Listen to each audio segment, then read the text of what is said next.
forum meeting this afternoon. We have a nice assembly here, and that's good to see. Our speaker, of course, is well known to most of us. Paul and I were at Avondale College together in the early 1970s. He's made good, and I missed out, I guess. But we're glad to have you, Paul. Paul has, in the last few years, completed a PhD. He is, in fact, employed at Avondale in the counselling area. And what he's going to present to us today, another look at faith, making a case for doubt, grows out of some of the research that he's done. It's often the case that we expect as Christians that our Christian practice should make a huge amount of difference in every area, as it does, including perhaps promoted mental health. Does it always happen that way? Well, there'll be something on that, I guess, this afternoon.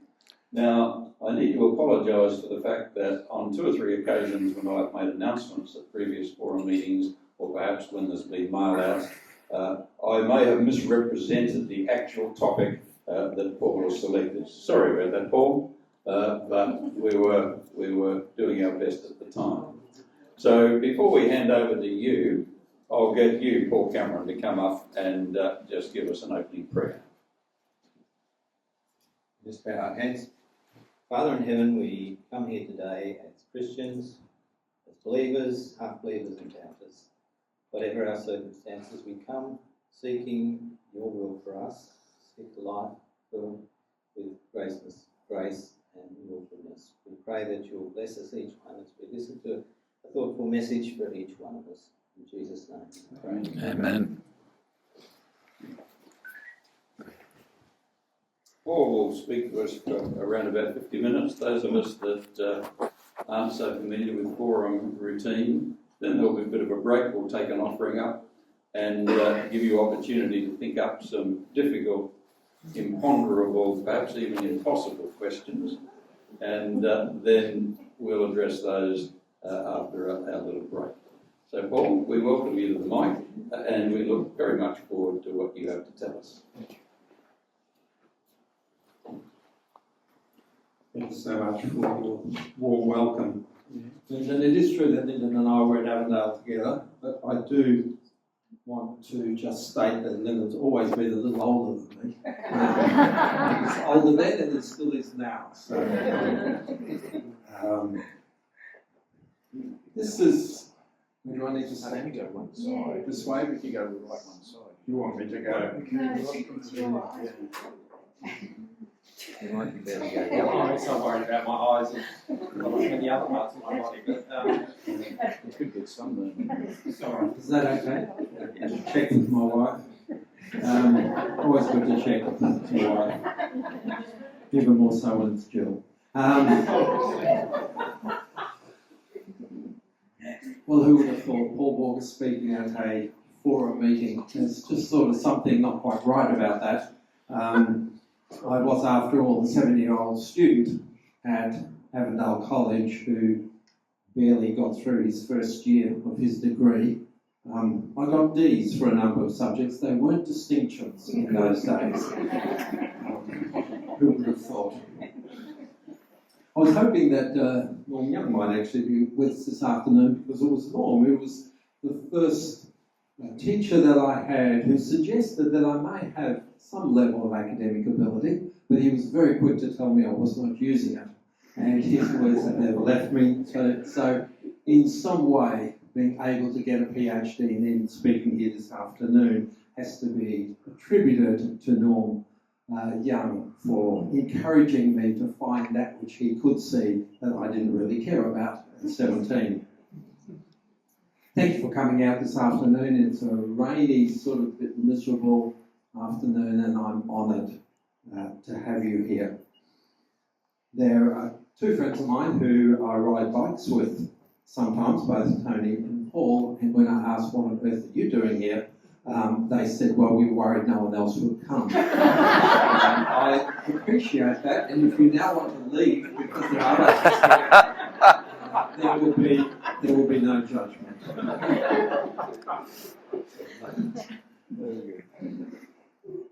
According to Spectrum magazine, which, as you know, is an independent journal that seeks to comment and analysed relevant issues in Adventism, including controversial ones that may not get a mention in either the record or the Review and Herald. On Saturday, April 12, former Amazing Facts evangelist Ryan Day, until very recently the general manager of Three Angels Broadcasting Networks, Praise Him Music Network, publicly announced his departure from both 3ABN and the Seventh-day Adventist Church. And he launched a YouTube channel called Rethink Adventism. He said he could no longer align himself with certain teachings of the church, and he struggled with the way questions were shut down when people had doubts and wanted to express these doubts.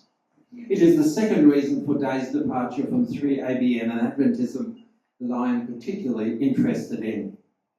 Day describes feeling constrained by what in his words he called an unspoken rule against expressing spiritual uncertainty. And the words that he recalls hearing went something like this: "Are you okay, Brother Day? Are you doubting?" Something quite condescending in that, it seems to me. What about when we have doubts not just about the Adventist message or Adventist distinctives, but indeed about the claims of Christianity, which you have to admit are quite extraordinary? I went to a Psychology of Religion conference in Poland some years ago, and I knew nobody there, absolutely nobody. There I was in Gdansk, seaside town in Poland, and then I heard an Australian accent.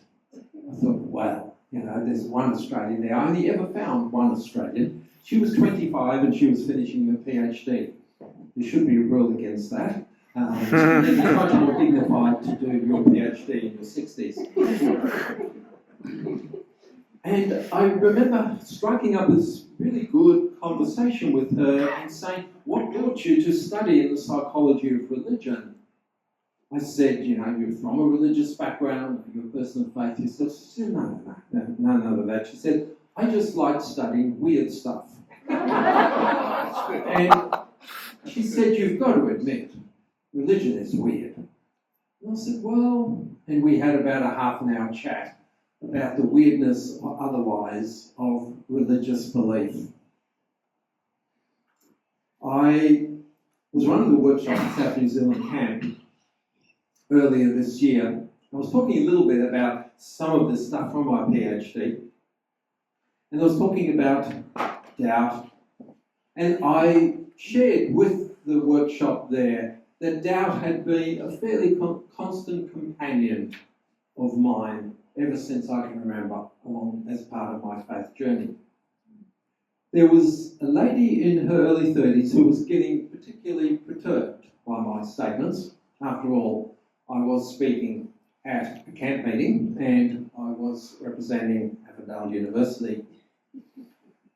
And so she said, "I don't get this." She said, "I don't get this doubt. Why would you doubt anything?"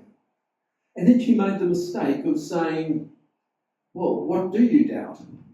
And I remember standing there in front of about 40 people going, "Okay, how much do I actually share here?" And I said to her, "Do you really want to go there?"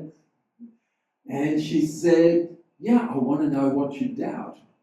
And so I said, "Well, for one thing, I thought I'd pick something a little safer."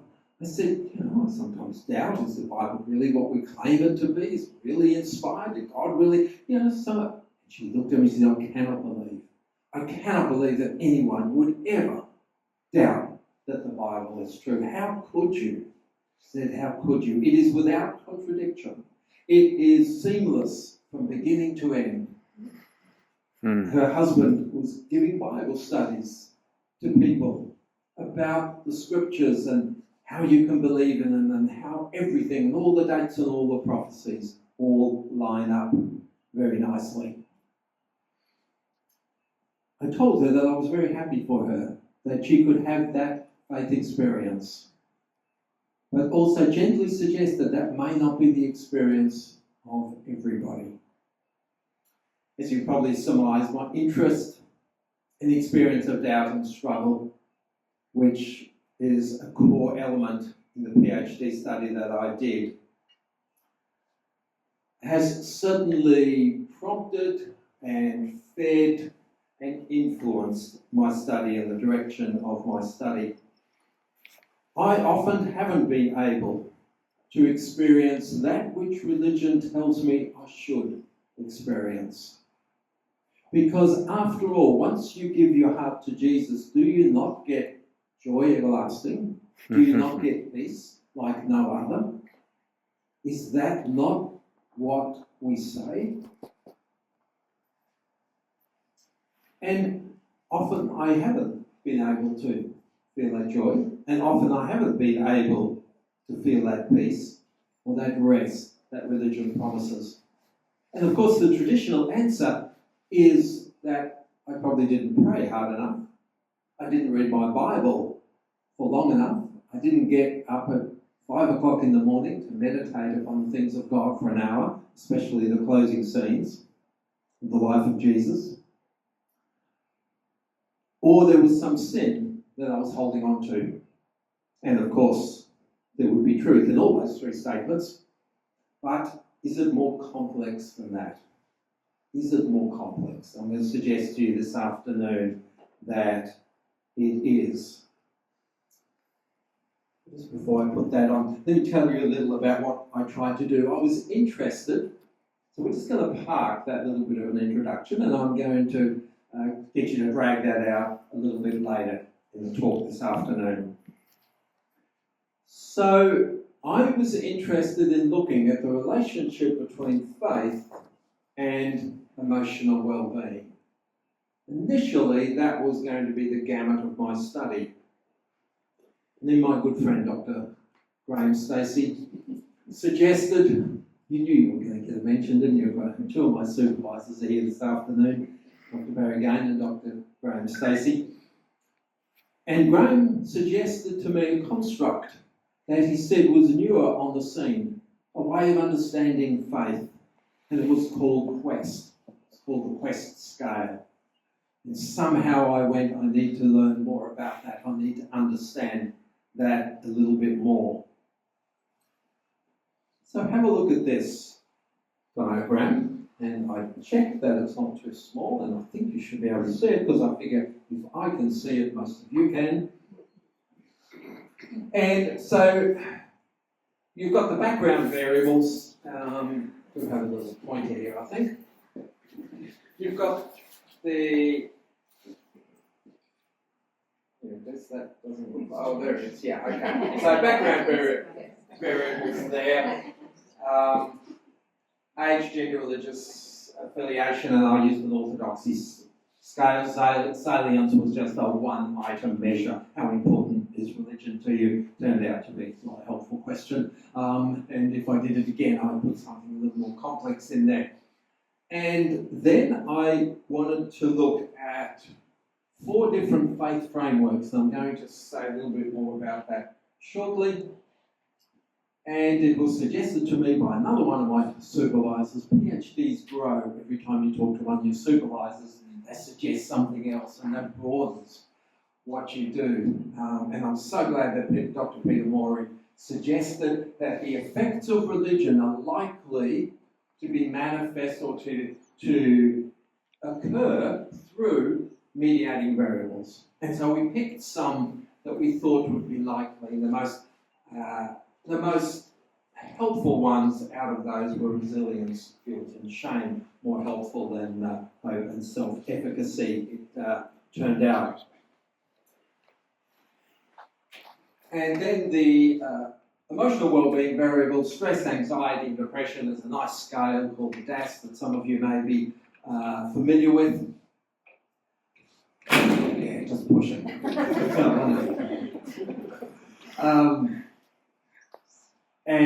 So that's a nice screener for stress, anxiety, and depression, and then we use another scale for vitality and emotional functioning, and those 5 constructs seem to work in a fairly coherent, logical way, which was kind of nice. Every now and again you get a win.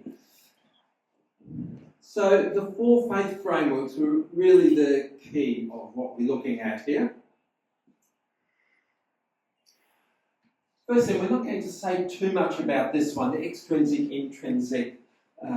We could say a lot about that, and it was a very rich construct, it turned out. But the intrinsic, extrinsic classification of faith is one that goes back to the late 50s, early 60s, probably the most studied construct in the psychology of religion. And basically the difference between extrinsic and intrinsic is an internalized personal faith that is the end in itself rather than the means to an end. And extrinsic faith is the means to an end. I am religious because I'm scared of going to hell. I'm religious because God will then give me peace and all sorts of other good things. And God may even give me some material things, and He'll very nicely answer all my prayers for me, so God becomes a bit of a cosmic Santa Claus. That's the extrinsic, intrinsic one. Fundamentalism, we want to talk a little bit about that this afternoon. And in my research, I suggest that this is not so much about the content of belief, what people believe. That's more encapsulated in the orthodoxy scale that I use, but rather it's about the way faith is held. How rigid do we hold that belief? Can we comprehend that we might be wrong? One of the other unwise things I said in one of the workshops in South New Zealand camp was that I said to the group that this was another workshop, I said, what would it be like? I just sort of felt I needed to play a little bit, and so I said, what would it be like if you get to heaven and Jesus comes along and taps you on the shoulder and He says, oh look, you Adventists, with all of your emphasis on the Sabbath, He said, I didn't really care. It wasn't a big deal to me, whether it was Saturday, Sunday, Wednesday, as long as you worship me. I was actually cool with that. And I said to the folk there, I said, what would that be like for you? And Lyndon's going, you didn't ask that, did you? Yes, I did. And the answers were fascinating. One person came back and said, I feel betrayed. I feel totally betrayed. Another person says, I'd be shocked. Another person said, I'd be very surprised. And someone else said, it just could never happen.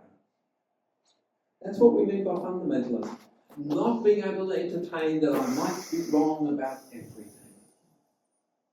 I suggest that, again, probably unwisely, to the group that if I got to heaven and got that tap on the shoulder from Jesus and Jesus said to me, I really didn't care, that's fine, that's cool, benefited me, helped keep me sane, keeping Sabbath, no issue with that. There was only some in the workshop who could understand that. Quest, we're going to talk a little bit more about Quest and flesh that out a little bit more, and I also use the religious schema scale, which is an adaptation of Fowler's faith development construct. Again, I could speak for a long time on that this afternoon, but we don't want to particularly focus on that. But that was the 4 faith frameworks that I looked at. Before we say any more, let's talk a little bit about what did I understand and how did I use the term faith in my research, and what conclusions have I come to about what faith actually is. So, for me, I began to understand and embrace the idea that the life of faith is lived through direct relationship to symbolic representations that are related to, but not limited to, factors such as our individual psychology, gender, race, culture, sexual orientation, and the current zeitgeist. In this understanding, the map is never the territory, and our descriptions and definitions of God are an endeavour to represent God, who, by very definition, we cannot understand. Our language about God, then, is an endeavour to understand that ununderstandable God. And that, I think, is the delightful paradox of faith. One of the scholars that I read a fair bit of was a guy called Hoffman, who makes a distinction between the human conception of God and the transcendent reality of God. Hoffman outlines the difference between cultural and religious representations of the divine, which he says are a God concept, and the personal construction of God, which is our own personal God image. Referring to Fowler's last two stages of faith development, you'll remember their broader understandings of faith, conjunctive faith, universalizing faith. Referring to those stages, Hoffman states the individual is able to see more clearly that the God image and the God concept are not God, but only the individual's representations of God. Symbols, then, are held as inadequate but essential language by which to describe and explain that which can never be explained. Symbols are the means through which we endeavour to know God, who cannot be known. Fowler warns of the danger of seeing expressions of our spiritual experience as adequately expressing that experience or encounter with the divine. It is the faith stages that are seen by Fowler to express a more mature faith, so the higher levels of faith, that emphasise the limitations of human understandings of our ultimate concerns and consider approaches to faith that value mystery, not knowing, tentativeness, and fluidity. In this view of faith, all descriptions of religious faith and the divine are symbolic. Richard Niebuhr reminds us that it is the characteristic of the situation in which we speak of faith that we need to communicate by means of parables, analogies, and symbols. All communication is of this sort. Paul Tillich warns of the danger of making our talking about God our God. Our language about God becomes our God, and then we feel very threatened if someone uses different symbols or different language, because after all, they are challenging our God. I would suggest they are simply challenging some language we have about God. Right, let's get to this quest scale. Also suggests that faith was not static, but rather continually evolving, dynamic, fluid, and expressed through symbols. We use the word faith in all kinds of ways, don't we? We talk about statements of faith. I would suggest to you that statements of faith, articles of faith, whether they're 28 fundamental beliefs or any others, are actually not statements of faith. I believe they are statements of dogma. And there's nothing wrong with that. There's nothing wrong with a group saying, this is what we kind of agree on at the moment, let's put it in a written statement. No problem with that. But I have a problem with calling that a statement of faith, because I think faith is that individual, fluid, ever-changing, developing, evolving relationship that I have with the divine.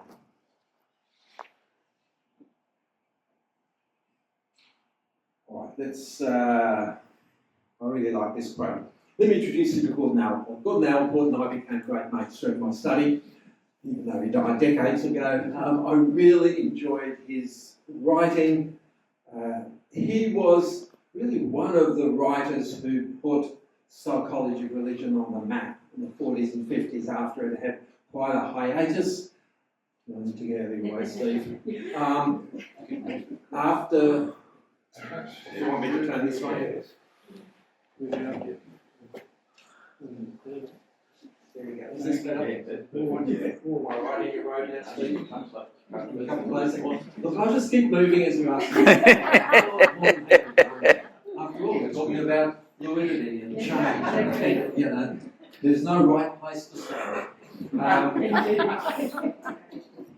really love this quote. A man's religion is the audacious bid he makes to bind himself to creation and to the Creator. It is his ultimate attempt to enlarge and to complete his own personality by finding the supreme context in which he rightly belongs.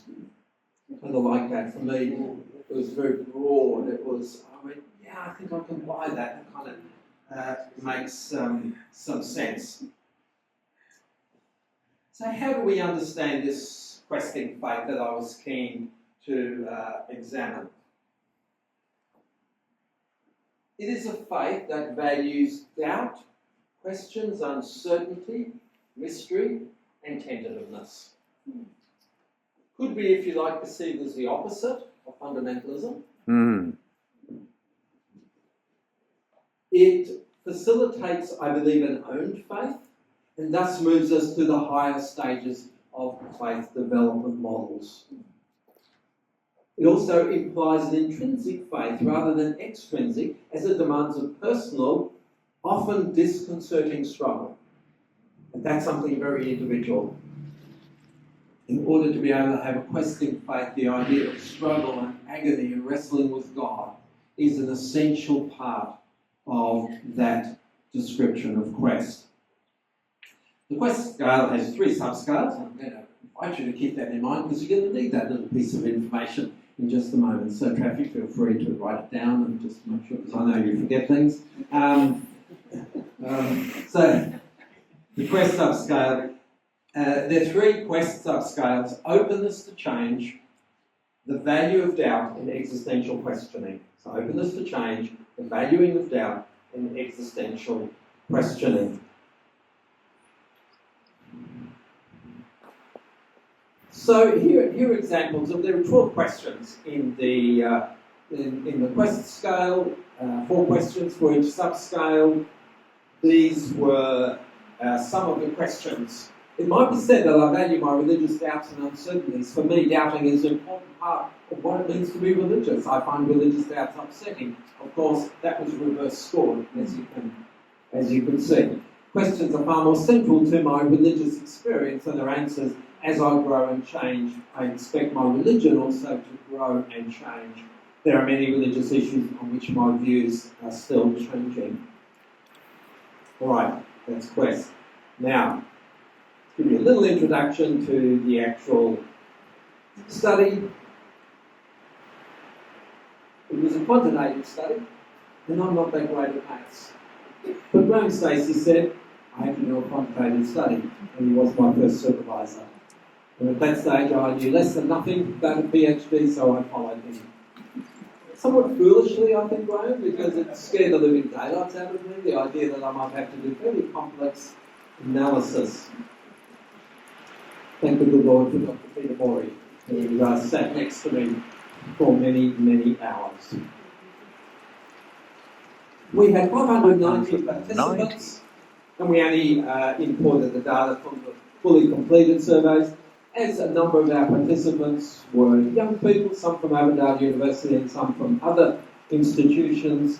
Many of them answered 3 questions and then decided that they weren't going to spend 45 minutes doing that. That was 45 minutes of their life that they would not sacrifice. And so we had about 850 people start the survey and 590 completed surveys, and they're the ones that we use.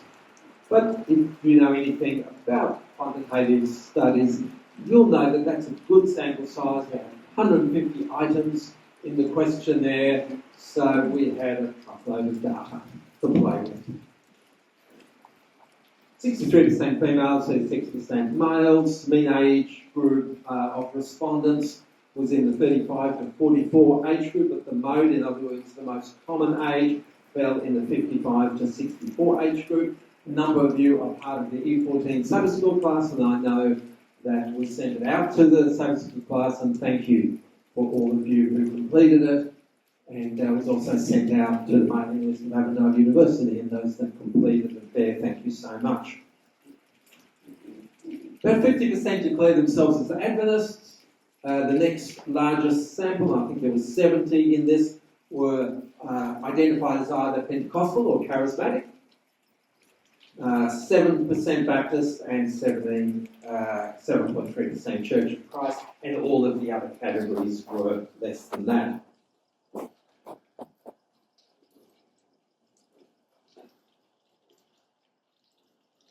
All right, let me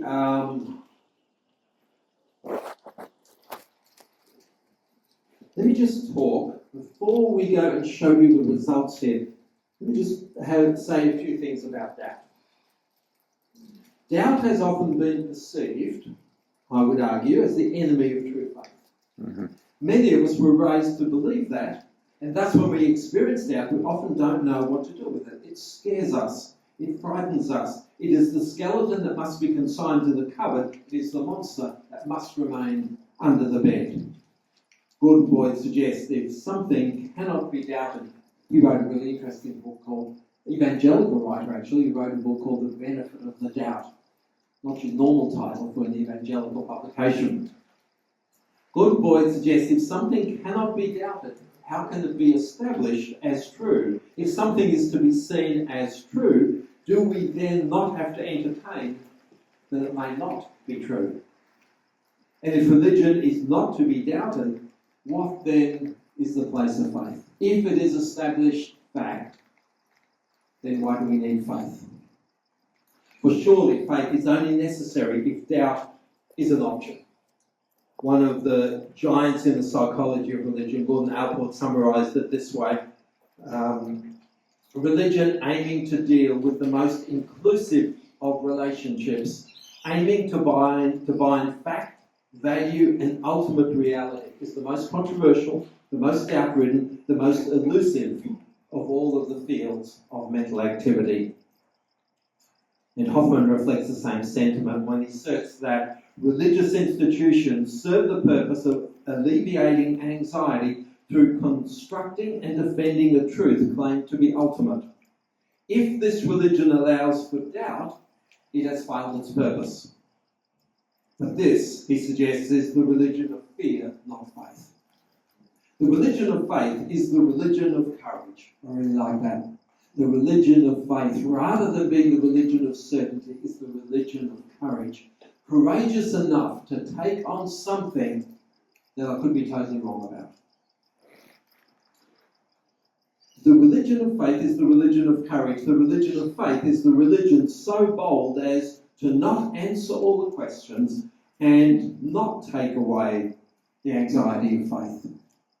Now, Paul suggests that mature religion is fashioned in the workshop of doubt. The Old Testament story of Job, I think, provides some theological justification for the view outlined by Hoffman, Boyd, Allport, Paul Tillich was somebody else that I spent a fair bit of time with. Job questions God intensely, you remember this. He doubts, he rages against God, he questions that God knows what he's doing, he questions that God is omnipotent and omniscient, he questions what his place is in the universe for God, and yet we find that in the end of the book of Job, it is not Job who is rebuked. It is his three friends who have their watertight explanations of God all ready to go. They are certain in their understanding of the workings of the Almighty, and God is displeased. And he states, "You have not spoken of me what is right." And this is one of the rare times that I prefer the King James Version, and the King James Version says, "You have not spoken well of me." I like that. You have not spoken well of me. Job, on the other hand, at the end of the book, says previously, "I had heard about you. Now I have seen you with my own eyes." He's been on his quest. He's been on his struggle. Now he feels he has an intrinsic rather than an extrinsic faith. He now feels he has something that is very real to him. He has actually seen God through all of his questioning and raging. Let's have a look at another pretty picture. Now, don't feel you need to know and memorise the little numbers there. What's significant is whether they are positive or negative. This is something called structural equation modelling, and if you want to understand that more, ask Graham Stacey. But it's basically, you pull me up here, Graham, if I stumble. It is a way of measuring a number of variables simultaneously, the variance between them, and it either confirms or disconfirms a theoretical model that we construct. And the first diagram I showed you was really that theoretical model. And so this statistical analysis was, is that theoretical model valid? Does it actually work? And fortunately, both Peter Moore and I came to the conclusion Of course it does, and now we will work hard to convince our examiners that it works. And somehow I managed to pull that off. So, what's interesting here is if I can just bore you a little bit with some of these lovely numbers. So, remember there was 3 elements of quest. What were they, Trafford? You do remember, don't you? There was one other that's not on here. Which is the one that's not on here? Do you remember?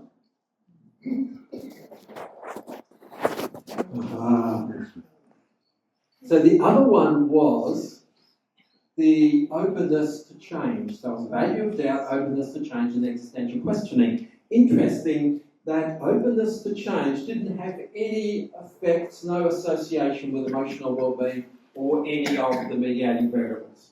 So, as you're doing stats, we threw that aside. It's thrown to the floor, no point putting that on the diagram, it doesn't relate to anything. I expected all 3 elements of quest to have negative relationships with emotional well-being, because when you think about it, it makes sense.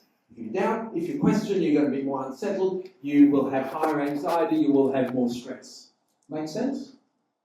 Yeah, it does. But I was really quite surprised to find that, so 0.13 is smallish, but not as small as you get. Sometimes you just get 0.05, 0.06, that's not uncommon. 0.13 is quite a respectable value. And you see that resilience, if you look carefully through all of that array of numbers there, you would see that resilience increases emotional well-being. You kind of expect that. Mm-hmm. Guilt and shame decrease emotional well-being.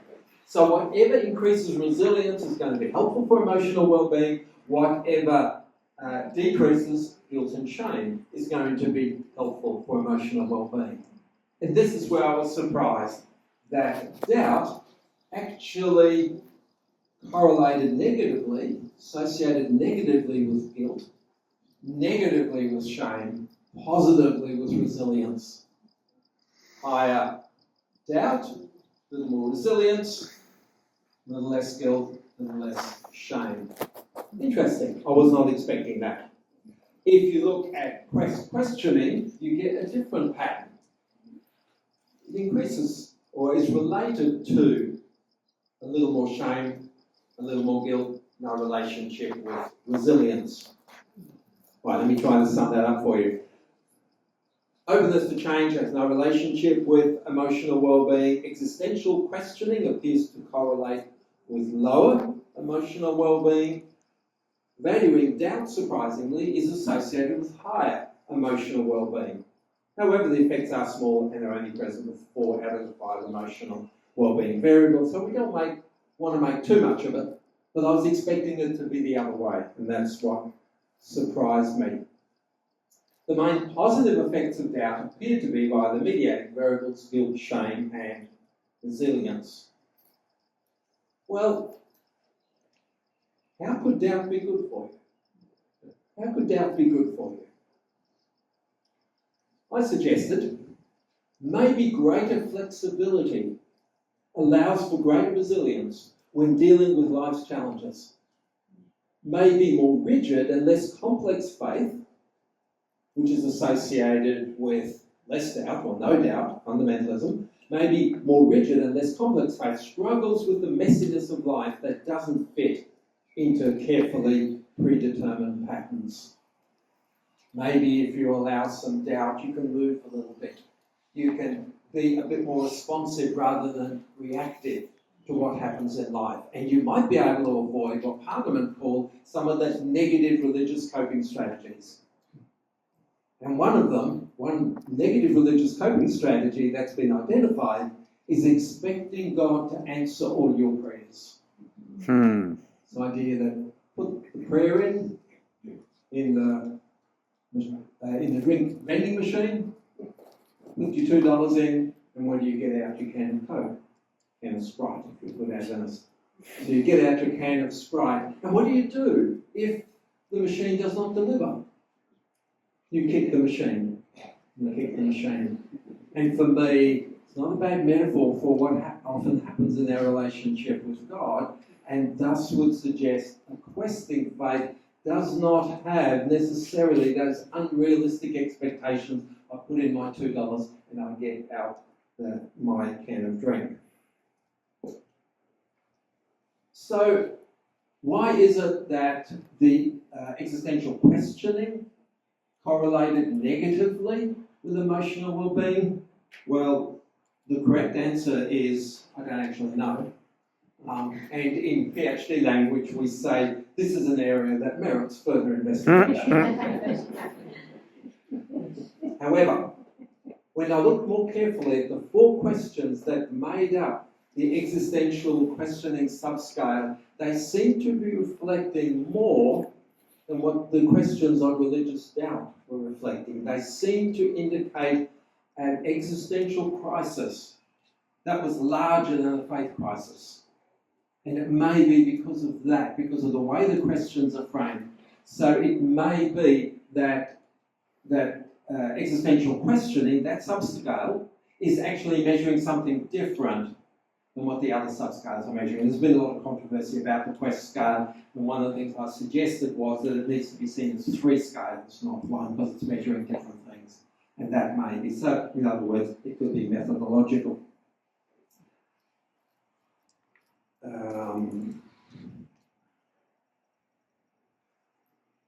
Maybe the mediating variables of guilt and shame hold the key here. The influence is moderate rather than small on these variables. Somewhere between small and moderate, but it's respectable. Religious quest is complex, I would suggest to you, and multi-dimensional. Okay, I want to show you one more diagram. How am I going for time? Okay. Conscious of that, don't worry about that. Thank you so much. Just keep going. Now, another related concept to the idea of quest is another one of those faith frameworks, and that's fundamentalism. And let me show you the favourite picture that I put together. I like this because it's really simple and straightforward, and it kind of really hit me. Wow, this is powerful. So here we go. Fundamentalism, and we use the fundamentalism scale that primarily was looking at fundamentalism as the way that we hold our orthodoxy, the way that we hold, the rigidity that we hold beliefs. And the fundamentalism scale also included 2 elements of fundamentalism that have been well recognised, and that's defensiveness and militancy. And if you look currently at some of the Christian groups in the United States at the moment, you get good examples of militancy and defensiveness. And there have been suggestions that fundamentalism maybe needs to be seen not as a one-dimensional construct. And it was suggested by one scholar that maybe there's such a thing as gentle fundamentalism. And this would be fundamentalism without militancy and defensiveness. That says, well, this is how I understand the Bible. I don't think I need anything else other than a fairly literal interpretation of the Bible. Always believe that, or always will. I don't really question very much. Well, I have no judgment for you when you question. And I respect your right to be able to question, and I have no need to force my point of view on you. And therefore, I don't need to get involved in burning down abortion clinics, and I don't need to get involved in some of the political issue, forcing my will as a fundamentalist Christian on the rest of the nation, the rest of the population. So what you see here, and if you're wondering why that's a comma between 0 and 10, it's meant to be a dot. And I don't know how many times I've looked at that. First time I have actually realised that it's a comma rather than a dot. You can proofread your PhD thesis 50 times. The next time you pick it up, you will still find a mistake. So that's point 1.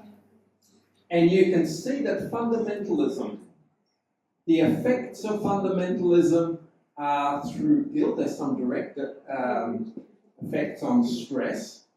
But fundamentalism appears to actually correlate with a bit lower stress. And that kind of makes sense, because if you believe you know everything about God and the universe and how it works, you're going to be less stressed, because you've got it all figured out. However, if it brings guilt, and you'll see that the relationship between guilt and the 5 outcome variables of emotional well-being is quite robust. It's quite strong.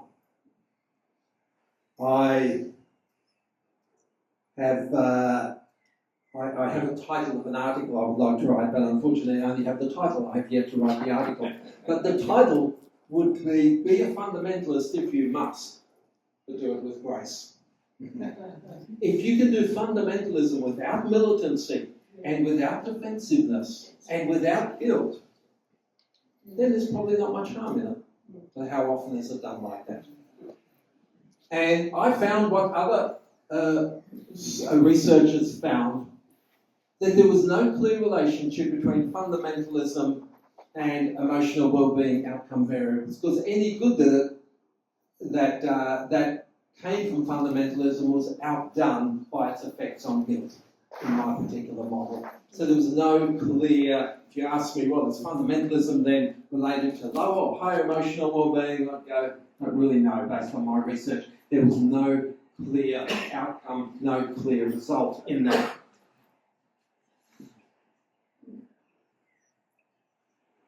So most effects are indirect and by guilt. Any positive effects of fundamentalism on emotional well-being seem to be undone by its influence on guilt. It is possible that my research actually reflects a more gentle fundamentalism, because when I looked at the frequency distribution of the questions, they tended to be not on the extreme. In other words, people would agree with statements rather than strongly agree with statements. And so probably, in a way, some of the effects of fundamentalism may have been softened in my research due to the group of people that I used for my sample. Interesting, just as a sideline, I was expecting the Seventh-day Adventist cohort, those who identify as Adventists, to be a little higher in fundamentalism. I was surprised that they were actually lower in fundamentalism than the other religious groups. I think that has a lot to do with the cohort that I chose from around the Avondale area, academics, E14, Avondale University Church. I imagine I might get slightly a different result if I was to go to the northern regions of New South Wales. Western Australia. Or if I went to southern states of the USA, I might get a very different result. So, I've come to see the faith journey as very individual. If our practice of faith is via symbolic representation, then it is consistent to assume that different symbols hold meanings for different people, and I would argue also at different times, because it is to some extent developmental. I remember well, and I look back somehow with some longing for when I left Avondale College, and I was so certain of so much. I was, Lyndon, going to reform the church. You will have noticed that I failed miserably. Because after all, I had it. I had the gospel. I understood. I knew what the Bible taught. And now I am likely to tell you I know little about anything. I have become more suspicious about all or nothing thinking in the area of faith. I have a real suspicion about that, because very few things are all or nothing. I believe I can be a Christian and continue to struggle with doubt, and that doubting doesn't mean I have to walk away. The question that I have is, have we normalised or demonised religious struggles? Started by talking about the person who believes that part of the reason he left the Adventist Church and 3ABN was that people would not engage with his doubts. People would not talk to him. They simply felt sorry for him or pitied him or felt he was losing his way. They would not engage with him, and they would not normalise that as a healthy journey and a healthy experience. So many of the people whose works we admire have had struggles with their faith. Whether it's Martin Luther, John Bunyan, Mother Teresa. You know, Mother Teresa went for years feeling that she was spiritually barren. It didn't actually come out till people started looking at letters that she wrote, and they looked at those after she died. And people went, wow, we never thought that Mother Teresa, with her strong faith and incredible social conscience and what she did and her self-sacrifice, that she went for years feeling spiritually barren. C.S. Lewis, Henry Nouwen, Philip Yancey, Charles Spurgeon, Thomas Merton. Is it possible that we have oversold the benefits of religion? Not saying oversold God, but oversold the benefits of religion. Is religion seen as a panacea for all ills? Just believe in Jesus and you will have peace and joy everlasting. And some people do. But what about those of us who don't? Is that also okay? Is religion marketed as the parachute you can use at any time that the ride gets too rough and you can simply just jump out? What about those that don't get that experience? I have talked to those people in my therapy room. I've also had casual conversations, but I've certainly had therapeutic conversations by people who have tried and tried for years to get and to feel and to experience what they were promised. And it just didn't happen. Sometimes I have to admit, as I sing the worship songs in my church, I often have to accept the words that I sing as the experience of others, and perhaps the person who wrote the song, and value it for that, rather than my own personal experience necessarily. Why do some seem to receive a greater emotional benefit from religion than others? I'm not sure. But I suspect it has a lot to do with our psychological makeup, our emotional functioning, and our own personal psychological, emotional development. Or don't for a minute think that I don't ever ask God for stuff, just because I don't think religion is about asking God for stuff. Of course I ask Him for things, quite a lot actually. And yes, it helps, often. But I cannot be sure if that's to do with direct divine intervention or because the practice of prayer and my own personal submission to my Heavenly Father changes my outlook, my perspective, and my posture. C.S. Lewis, after the death of his wife, Joy, was asked something about why he was praying so much. It was suggested he was trying somehow to change God and God's will. He said, I don't pray to change God. I pray to change me.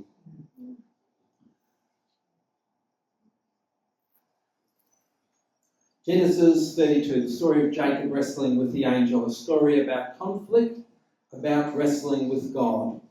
And I really like how that story ends, with Jacob saying to the angel, who now he realises is God, saying, I will not let you go till you bless me. I have been called by the person who shares a lot of my life with me, I have been called stubborn. I reframe that and I say, no babe, I'm just a joke. There's no, you're stubborn. Which is a bit rich, isn't it, coming from South Africa area, honestly. But I am stubborn, I guess, even in my faith journey. And I think I have said to God many times, I'm not going to let you go till you bless me. But why do I do that? Well, good question. I just don't think the alternative is going to help me anymore. In fact, I think the alternative is worse. Sure, I have lots of doubts and I could be wrong about everything and maybe there's no God at all. That's all possible. But what's the alternative? The alternative for me always seems worse. And I continue to wrestle. I will not let you go until you bless me.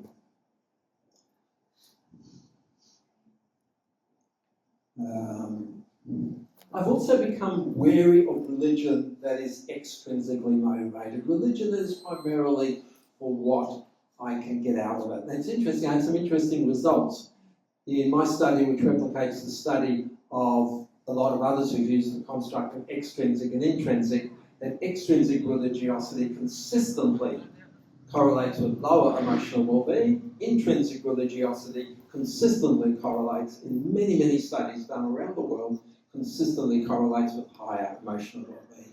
If you are in religion for what you can get out of it, for the peace of mind that you believe it must give you, if you're in it for the personal benefits, then it may result in lower emotional well-being. That is what the research seems to suggest. And I think, to me, theoretically, even theologically, that makes some sense. I have come to believe that the faith journey is very individual, very personal, and it is tailor-made. I believe there's no recipe, there's no magic 7 steps neatly laid out that promise the rewards of religion. No, I think it's far messier than that for many of us. But not for all. One of the earliest books in the psychology of religion that still has a profound influence on the field today is entitled The Varieties of Religious Experience, published in the early 1900s by William James. That's a seminal work in the field. Based on my research, I believe the church needs to do more to build resilience and to lessen guilt and shame, because those mediating variables kept coming up all the time, and consistently resilience increased, emotional well-being, and guilt and shame decreased. And of course that makes total sense, and we would expect that. And my question would be, in the Christian church, how good are we at making sure we lessen guilt and shame and we increase resilience? How good are we at doing it with our children and our young people? Surely, this is my closing thought, surely the practice of our faith must, in light of what I have shared this afternoon, must be marked with humility, lack of judgment, and an acceptance of the variety of ways that people use to find their way to God. Jesus asks a very relevant question. When the Son of Man comes, will he find faith on the earth?